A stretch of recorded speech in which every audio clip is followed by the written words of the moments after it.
Je vais prendre Sandra qui m'appelle des Yvelines. Elle est déléguée médicale. Sandra, bonjour Sandra.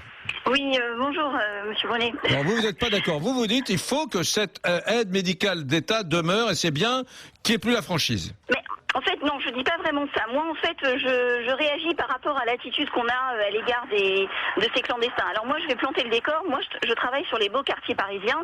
Je fais les salles d'attente. Je vais voir des médecins spécialistes notamment dans le 16e arrondissement de Paris. Comme je disais tout à l'heure à votre interlocutrice, il m'est arrivé de voir des médecins spécialistes recevoir des femmes de diplomates, des femmes d'ambassadeurs qui sont à la CMU.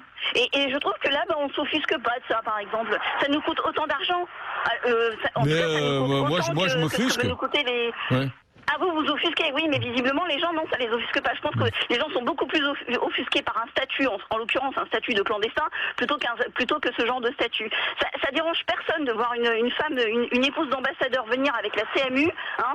Au passage, ça offusque les médecins. Non, mais d'abord, Sandra, c'est scandaleux que des gens riches bénéficient de la CMU, c'est un pur scandale. Mais voilà, mais je trouve aussi, Sandra, vous avez raison, mais je trouve aussi que dans ce pays, avec tout ce qui s'est passé sur les sans-papiers, non, mais laissez-moi finir, Sandra. On a tendance à considérer, ma foi, que être sans-papier, c'est un statut lourd, difficile. On est né comme ça. Non, les gens, c'est un abus de langage. Les gens qu'on appelle les sans-papiers ont des papiers. Ils ont des papiers du pays d'origine dont ils sont, qui est un pays parfois qui est dans la zone euro, qui est parfois en Europe, qui est un pays d'Afrique ou d'ailleurs. Ce ne sont pas des sans-papiers, ce sont des gens qui ont des papiers, voilà. Et qu'il est un peu trop facile de dire, mon Dieu, les sans-papiers, il faut les aider. Les sans-papiers, ce sont des gens qui ont commis un acte délictueux grave, ils se sont installés dans un pays où ils n'ont pas le droit d'aller en conscience et ils le savent très bien. C'est comme si j'allais m'installer chez vous, Sandra, et si je réclamais, en m'installant chez vous, à manger, protection et aide. Il faut rappeler à ces gens-là que nous sommes très généreux parce que 600 millions de notre richesse nationale, que nous, contribuables, eh bien, nous leur offrons, pour qu'ils soient traités soignés dans des hôpitaux français. C'est pas anodin, quand même. Donc, ces 30 €, moi, je trouvais juste de leur demander. Je suis d'accord avec vous, sauf qu'il ne faut pas aussi oublier que quand même ces gens-là participent aussi à l'économie française puisqu'ils travaillent souvent. Oui, enfin quand ils travaillent, mais souvent ils travaillent pas et quand ils travaillent au noir très souvent quand même, non au même titre que les femmes d'ambassadeurs ne travaillent pas, c'est exactement la même chose. Il faut savoir que ça reste quasiment empirique. Ça concerne que quelques cas, aussi bien d'un côté que comme dans l'autre. Donc pourquoi être offusqué? Enfin, pour moi je pense que c'est juste le statut. Ils travaillent souvent, ces gens-là, ils participent à l'économie, souvent ils payent des impôts d'ailleurs en plus, donc quelque part les 30 € dont ils vont se trouver affranchis, de toute façon ils le paieront dans autre chose, ils le paieront dans les impôts qu'ils paieront, ils le paieront dans d'autres choses, en participant à l'économie de la nation. Les clandestins illégaux qui paient des impôts, ça doit arriver, mais ça ne doit pas être si fréquent que ça.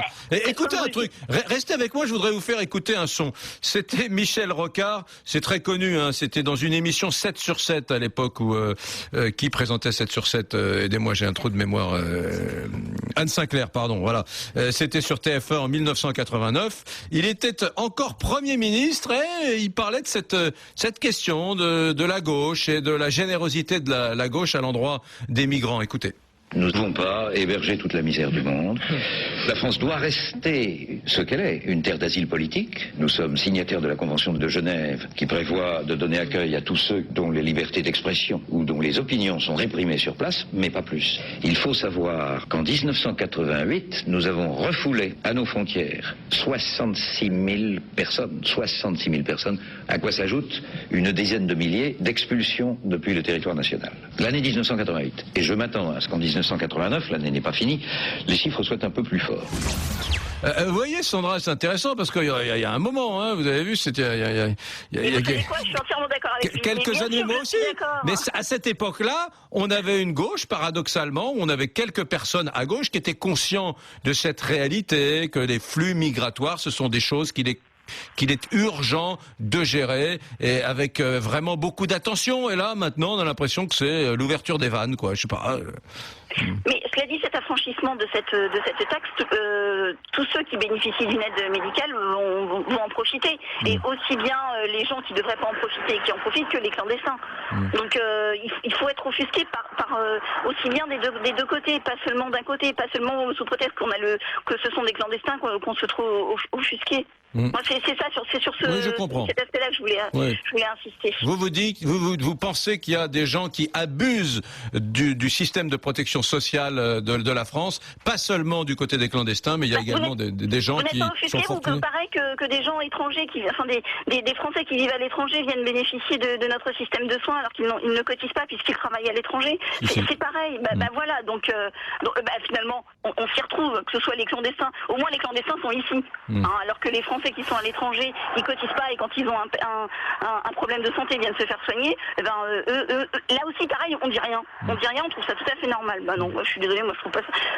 Ça me choque peut-être autant plus que effectivement des clandestins qui viendraient sans avoir bossé, qui viendraient comme ça, qui franchiraient nos frontières et viendraient s'installer en France. Enfin, voilà, moi ça me choque autant. Merci beaucoup à Sandra qui m'appelait des Yvelines. Sandra qui est déléguée médicale. Merci de ce coup de fil, Sandra. Au revoir. Merci. Au revoir.